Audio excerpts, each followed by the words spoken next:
Mayor, one more if I could. Okay.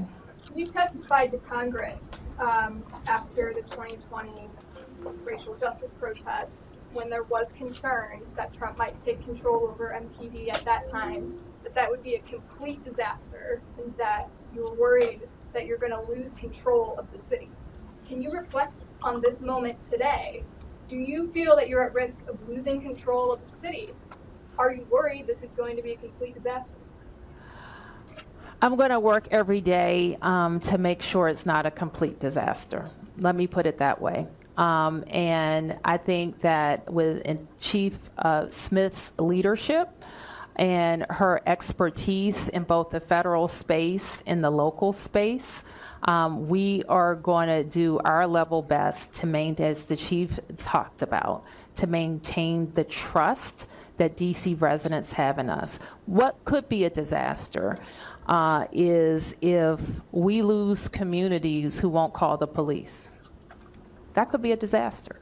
What will be a disaster if communities won't talk to the police if a crime has been committed and could help solve that crime. That could be a disaster. It would be a disaster if people who aren't committing crimes are antagonized into committing crimes.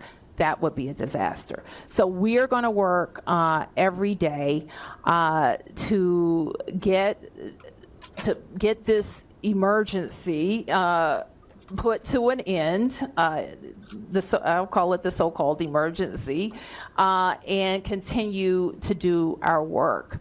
And at the same time, make sure that if these are like the law enforcement officers who are called, they're leaving their homes, their towns, maybe doing double shifts.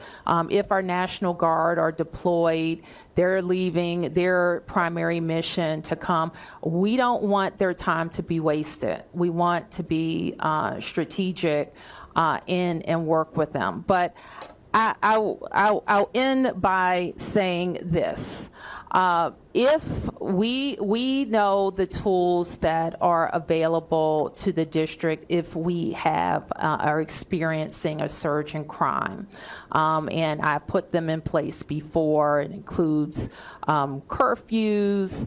I've asked the council to pass emergency legislation.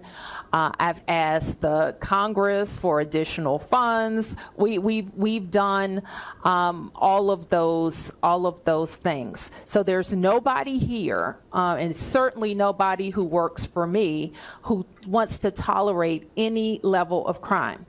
And I know it's frustrating sometimes to hear if I say our crime numbers have gone down, yet you've been a victim of crime. It doesn't matter to you if crime has gone down, if you were a victim or you know someone who is a victim. So we understand that. We work every day to stop crime. Thank you, everybody.